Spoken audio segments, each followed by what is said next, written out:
chers amis journalistes, vous aviez pu constater vous-même la précision des informations contenues dans la lettre de l'honorable Léon Basile Akossi et a pu noter entre autres ces deux détails.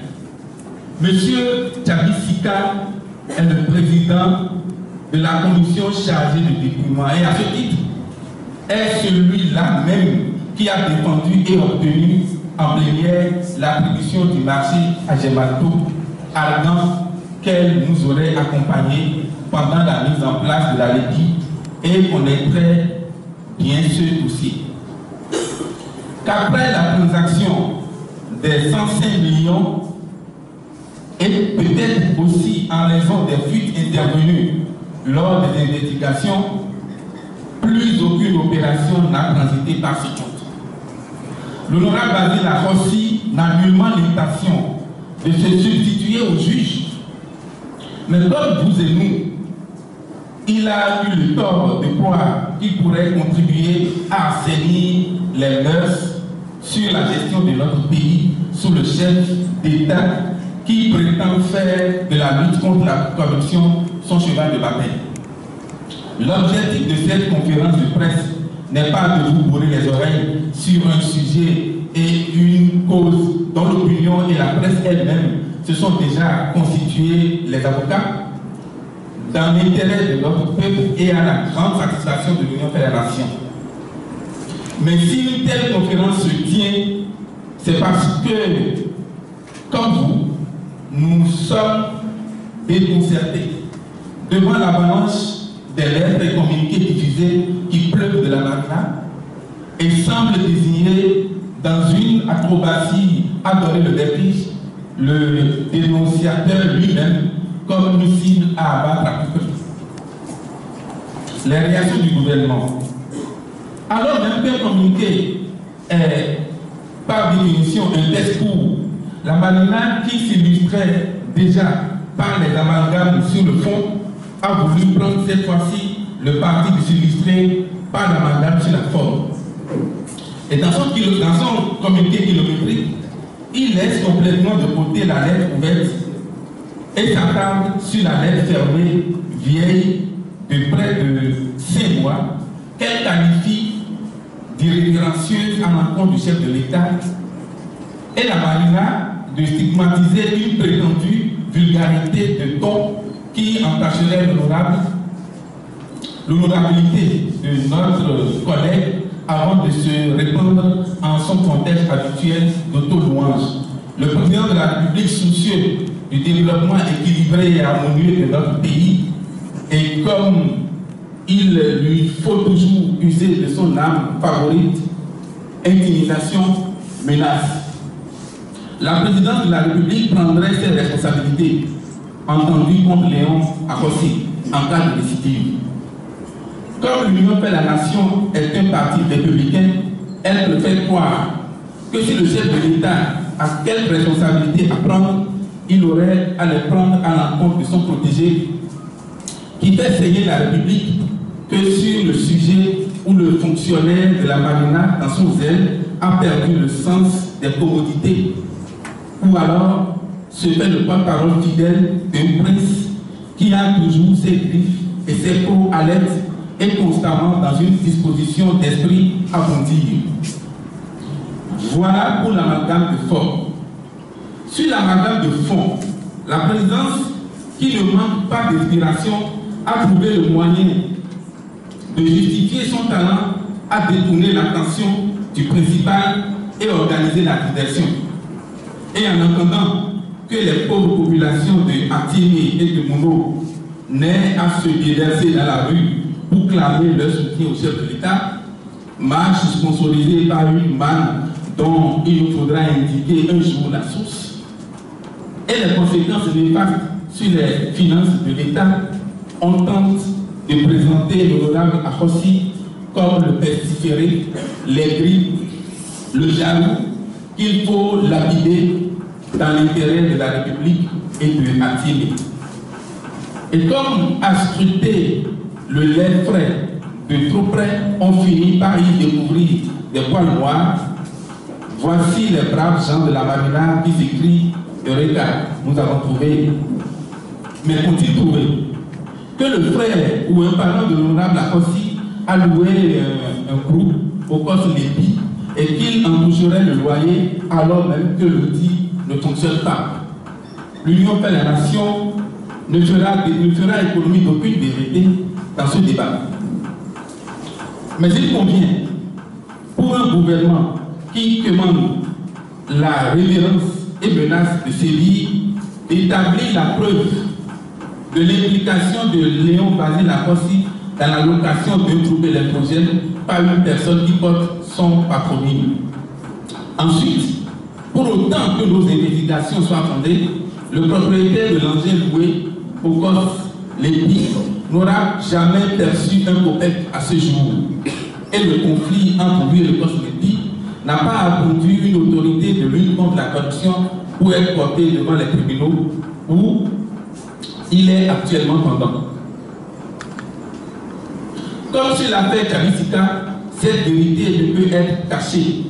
Et quand les tribunaux auront dit le droit, les petits esprits qui déshonorent notre République prendront la mesure de la décision qu'ils ont portée eux-mêmes à l'instruction qu'est le président de la République et son actuelle incarnation.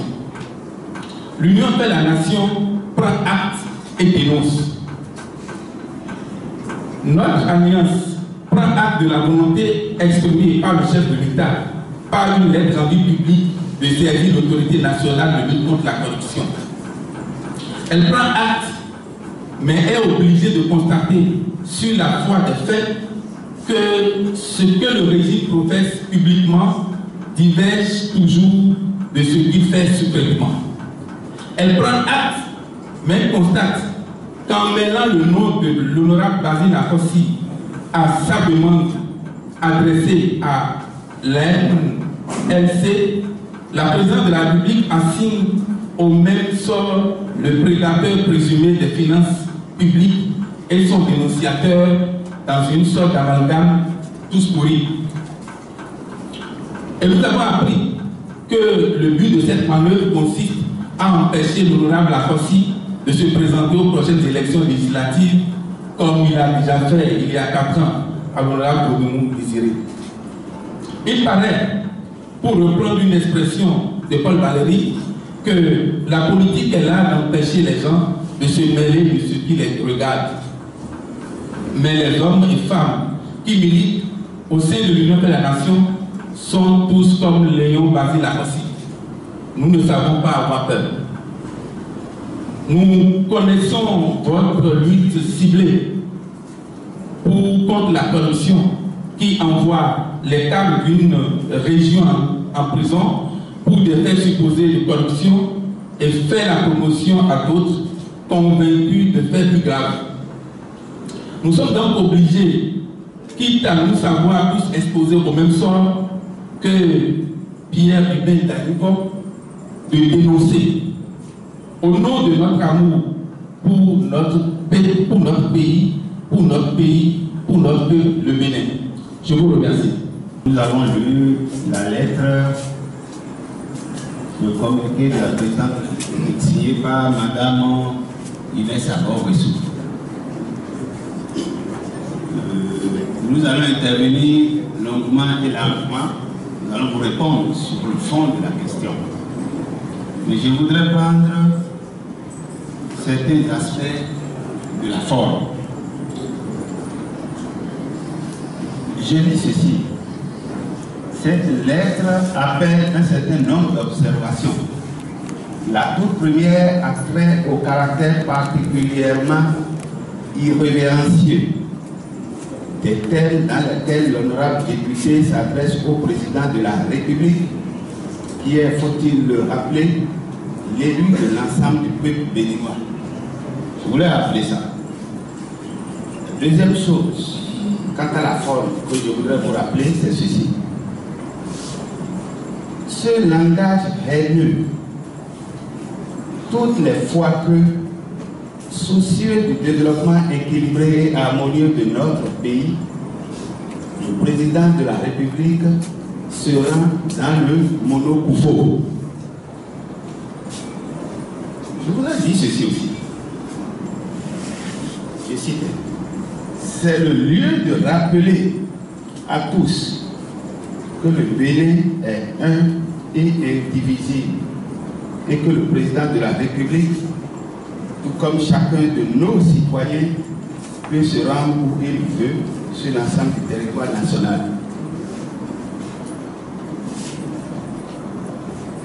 C'est avec, je lis encore, je cite, c'est avec étonnement que le président de la République découvre en même temps que les lecteurs des journaux la récente accusation portée par l'honorable député à Rossi contre son collègue Tabissika et le ton et le contenu inacceptable et profondément irresponsable à l'endroit du premier magistrat du pays. Et il finit en disant ceci, la fin de ma citation. En outre, le secrétaire général de la présidence rappelle à l'honorable député que le président de la République est une institution de la République et le convie dorénavant à s'adresser à lui avec toute la courtoisie et la politesse requise, comme l'exigent toutes nos valeurs culturelles, ou à s'en abstenir. En tout état de cause, le président de la République saisit cette opportunité pour demander à l'honorable député de ne plus s'aviser à lui adresser une lettre aussi injurieuse et pleine d'accusations gratuites. La présidence de la République prendrait ses responsabilités en cas de récidive. Voilà un certain nombre de choses que la lettre contient.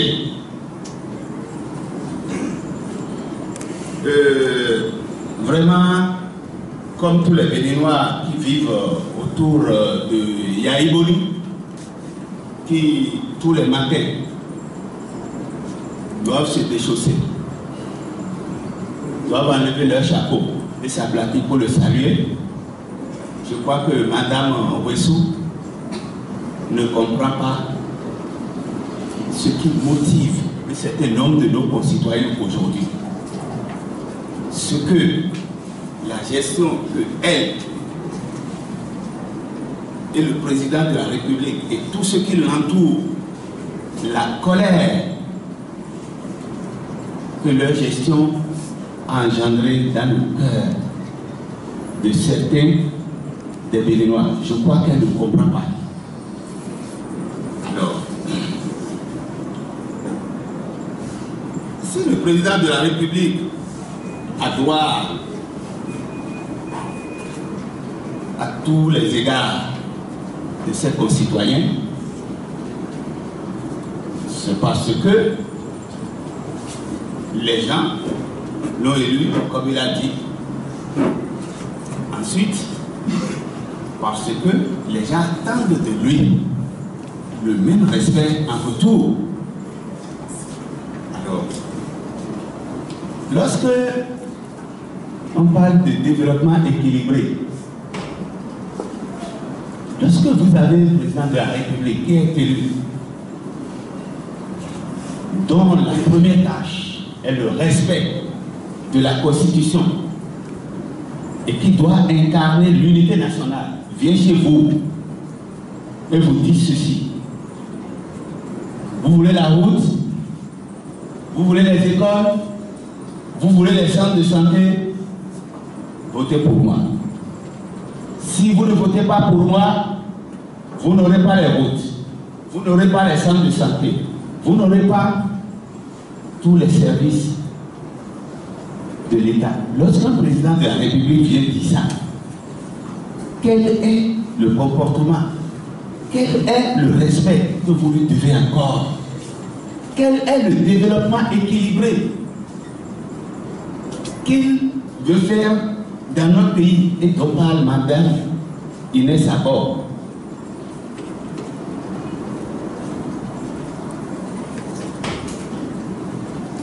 Bien.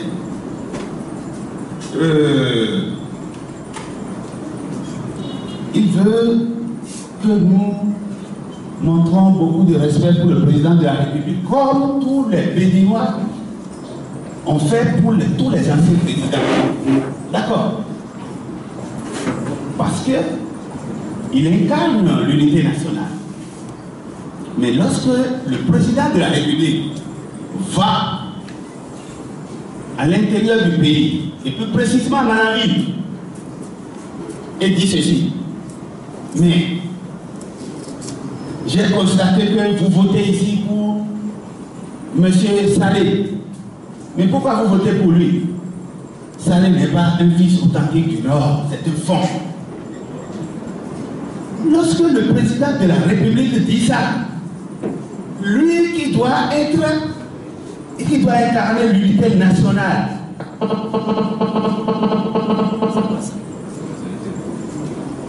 lorsque le président de la République dit ça, mais quel respect nous lui devons encore, quel respect nous devons à ce président? Alors, lorsque le président de la République, c'est quel portable exactement? Lorsque le président de la République, dans sa speech à l'intérieur du pays, dit ceci: moi, je suis Wassankari. Lorsque le président de la République dit ça, mesdames, messieurs, chers amis, mais il se montre comme un chef de bande ou un chef de clan. Et tous ceux qui ne sont pas dans son clan alors ne se retrouvent pas. Vous voyez tous ces comportements qui ont constitué dans notre tête, dans notre mémoire, une sorte de stratification de la colère. Je crois que Mme Inès Abor n'a pas compris ça. Lorsqu'à côté de nous ici, mesdames, messieurs, on dit que les populations de chez nous violent les lois de la République, ils vendent paillot, ils vont tuer des dizaines et des dizaines de gens, alors que sur rapport du ciel, cette lutte-là ne se met pas dans certaines régions. Nous sommes en droit de dire que le président de la République mène une guerre contre une région. Est-ce que Mme Inès Abor sait que nous, qui avons des parents, des proches tués dans cette lutte, mais qu'on ne mène pas là-bas, est-ce qu'il sait quel est notre état d'âme? Est-ce qu'il sait ça?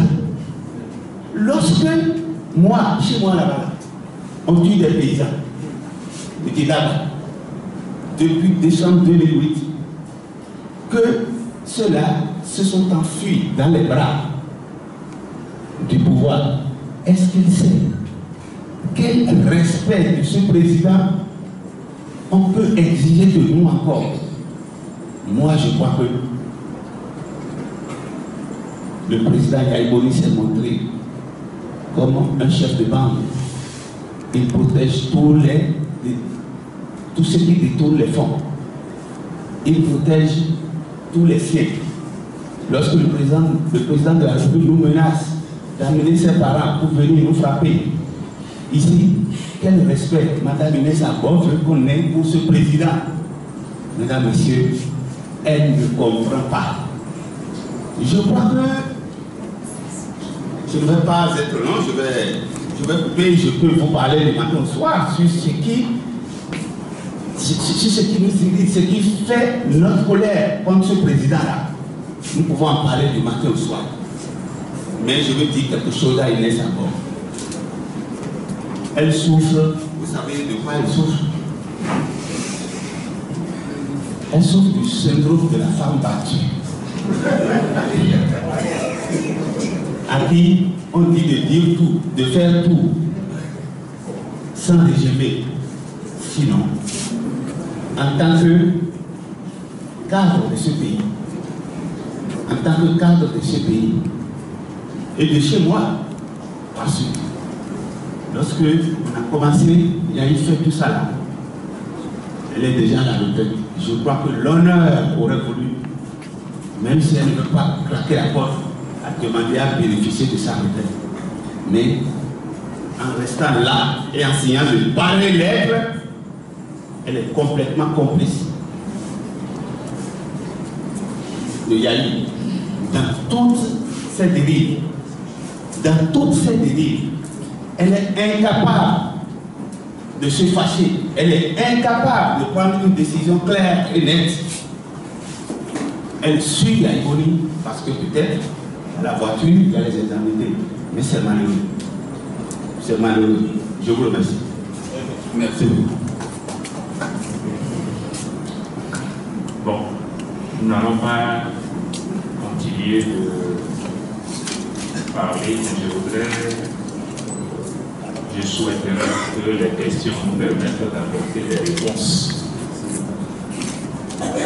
Mais il y a des points clés sur lesquels vous devez avoir l'esprit. Notre chef d'État, comme l'a dit tout à l'heure Laurent Picara, demande du respect. Mais il est le premier à menacer. Le premier en 2012, c'est lui qui a menacé ouvertement les fils d'une région. Et la Cour constitutionnelle a dit qu'il a méconnu la Constitution en menaçant les fils d'une région alors qu'il est supposé incarner l'unité nationale. Il a juré fidélité à la Constitution en prêtant serment le 6 avril 2011 et le 1er 2012, il méconnaît cette Constitution et on nous le dit. Le même chef d'État menace un citoyen qui plus est un député parce que, oui, Inès Abor n'a été que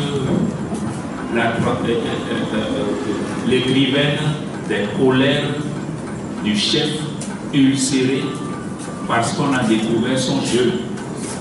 Alors, il menace un citoyen.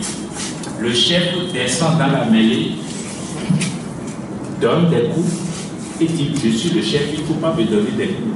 Voilà quelqu'un qui vient jouer au rugby dans le centre. Il vient plaquer les autres au sol. Et il dit « Ne me plaquez pas parce que je suis le chef de l'État. Si vous me plaquez, vous allez voir ce que vous allez voir. » Il descend dans la mêlée. Voilà un chef qui, au lieu de répondre à la lettre ouverte que nous avons tous lue, on fait référence à la lettre confidentielle qui lui a été envoyée sans que nous n'ayons le contenu de la lettre confidentielle. On choisit des choses en les sortant de leur contexte. On prend l'affaire Kovacs, histoire de nous faire croire qu'on en veut au président Kérékou, mais il n'a pas dit ce que contient la lettre confidentielle. Il ne répond pas à la lettre ouverte, mais il répond à la lettre confidentielle. On dit lui-même, oui, Javi Sika est voleur, mais Hossi aussi est voleur, parce qu'il a loué un groupe électrogène et il se fait payer. Entre la lettre de Inès Abor et la lettre du secrétaire général du gouvernement, la version a évolué. Ce n'est plus Ahossi qui a loué un groupe électrogène, mais c'est le frère d'Ahossi qui a loué un groupe électrogène à Open Vista, et maintenant il se retrouve devant les tribunaux. Si c'est ça là, oui, Javi Sika est fautif là, il faut aussi que Ahossi aussi soit fautif. Voilà un chef qui s'occupe de ce qui ne le regarde pas. Il veut être partout, mais il devait être responsable de rien. Il veut le respect. Mais qui commence par se respecter? Depuis combien de temps on a vu Kérékou ici faire ce qu'il est en train de faire sous prétexte qu'il fait la dictature du développement? Il fait partie des stars de la classe politique béninoise aujourd'hui. Et que j'assume mon statut de star politique aujourd'hui. Mais je ne voudrais pas parler. Je ne voudrais pas parler. Et c'est à vous les journalistes que je demande d'avoir l'indulgence. Je ne voudrais pas parler aujourd'hui. Et à l'étape des affaires, je ne voudrais pas parler. Voilà. Je remercie beaucoup tout le monde. Je pense que les camarades et les collègues de l'Union pour la Nation ont bien présenté le sujet. Je vous remercie infiniment. J'aurai l'occasion de vous réunir et de vous dire, et vous savez que ce que je vais dire, personne ne peut contredire. Et ce sera la vérité. Je vous remercie. J'avoue que je ne m'attendais pas ce soir à cette réaction. Non pas parce que vous n'en avez pas le droit.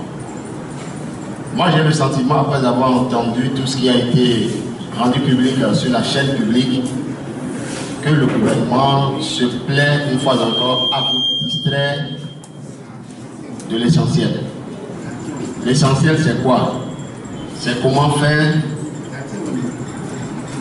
en sorte que la LEIP devienne bientôt le 3, j'allais dire le 23 prochain, la LEPI crédible, transparente, afin que le Bénin puisse sortir de la situation dans laquelle il se trouve. Mais en répondant comme vous l'avez fait, ce qui est de votre droit, est-ce que vous ne voyez pas que vous tombez déjà dans le piège du pouvoir qui cherche à vous distraire et à vous éloigner de l'essentiel? Parce que pendant que vous êtes en train de concentrer vos énergies par rapport à ce dossier-là, certainement que des dispositions sont prises de l'autre côté pour que des choses vous échappent. Est-ce que vous ne voyez pas qu'au lieu de répondre à ce communiqué que je trouve de cynique, est-ce que vous ne voyez pas qu'il vaut mieux pour vous de mobiliser vos énergies pour surveiller les choses de très près afin d'avoir une liste qui puisse vous arranger pour les prochaines élections? Contrairement à mon prédécesseur, moi je ne suis pas aussi surpris que ça de votre intervention. Au contraire, je le souhaitais aussi depuis parce qu'on était dans un monologue du pouvoir qui embêtait un peu.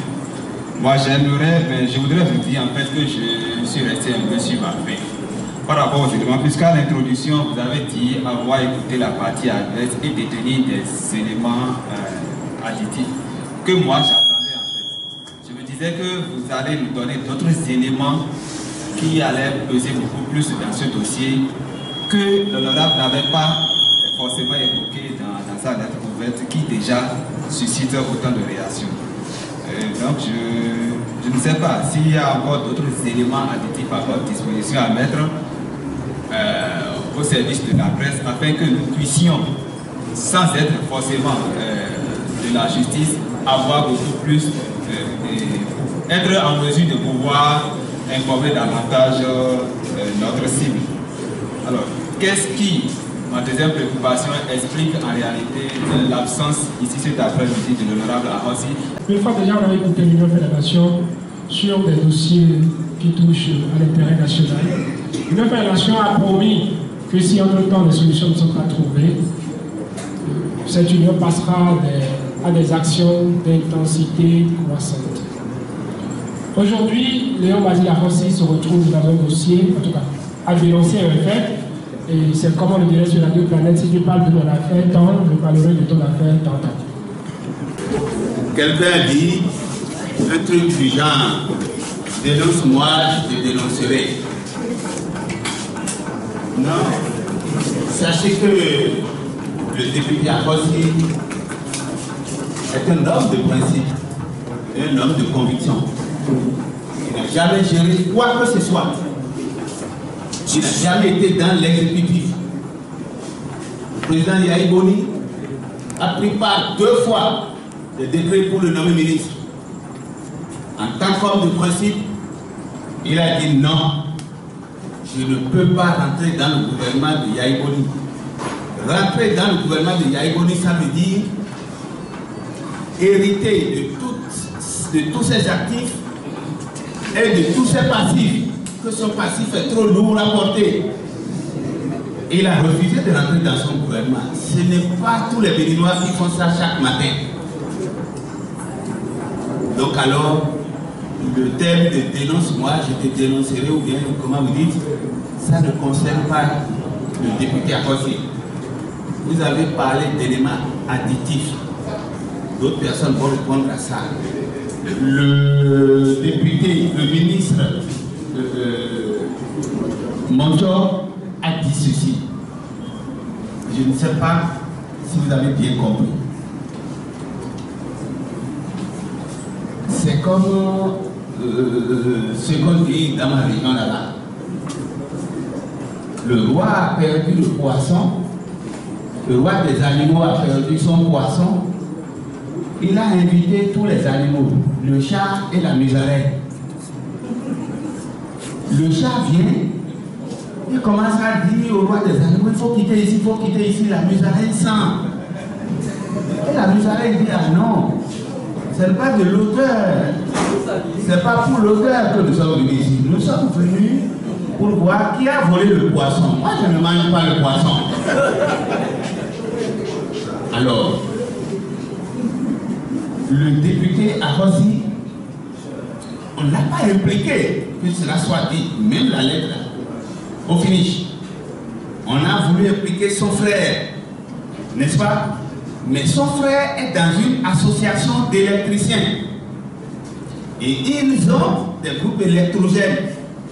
Et une autre société a signé le contrat avec Coslepi. Ce n'est pas l'association dans laquelle se trouve le frère de Basile. Ce n'est pas cette société qui a signé un contrat avec Coslepi. L'association dans laquelle se trouve le frère de Akossi a loué son groupe électrogène à une société. Et cette société-là a un contrat avec Coslepi. C'est comme ça le problème se pose. Donc alors, vous voyez, ce n'est pas de l'odeur que nous voulons parler. Nous voulons parler du vol du poisson. Je voudrais vous dire ça. Merci. Oui. Je voudrais répondre à M. Stanislas qui voulait savoir si cette conférence de presse n'était pas une occasion pour révéler des informations, enfin des éléments complémentaires à ceux que l'honorable Akossi avait indiqué dans sa lettre ouverte. Mais il n'est point nécessaire que l'Union fait la Nation organise une conférence de presse à cet effet, puisque l'honorable Akossi a déjà eu le mérite de toucher du doigt et de le faire voir à qui de droit le problème qui s'induit des faits qu'il a révélés. Il reste maintenant que l'instance compétente pour investiguer soit saisie et fasse son travail et lave celui qui est accusé s'il y a lieu, ou réunisse tous les éléments permettant d'organiser un procès juste et équitable, comme on dit en matière judiciaire. C'est ne pas le faire qui est scandaleux. Et il semble qu'on s'achemine tout droit vers cette issue. Et c'est ce que vous, les journalistes, vous avez vocation à dénoncer, à amplifier. Et c'est ce que nous attendons de vous cet après-midi. N'attendez pas de l'Union fait la Nation qui manifeste à l'occasion de cette conférence de presse sa solidarité avec l'un de ses membres les plus éminents, les plus courageux, les plus méritants, qui a eu déjà le mérite de dénoncer, comme on l'a dit dans la déclaration préliminaire, des faits que bon nombre d'entre nous n'auraient pas eu le courage de dénoncer. Que le chef de l'État, s'il veut vraiment mener la lutte contre la corruption comme il le proclame à tout propos, qu'il engage les poursuites, qu'il fasse engager les poursuites, et c'est le défi auquel il est convié, on l'a dit et redit. À charge pour la presse de le mettre également au pied du mur pour qu'il n'ait pas d'autre alternative que de le faire. Voilà ce que je veux répondre sur ce point-là. La présence donc de l'honorable Akossi en ces lieux ne se justifie pas, puisqu'il n'aura pas fait déjà le travail à ce niveau-là et venir le contacter, nous nous en chargeons Et c'est ce que nous faisons en ce moment.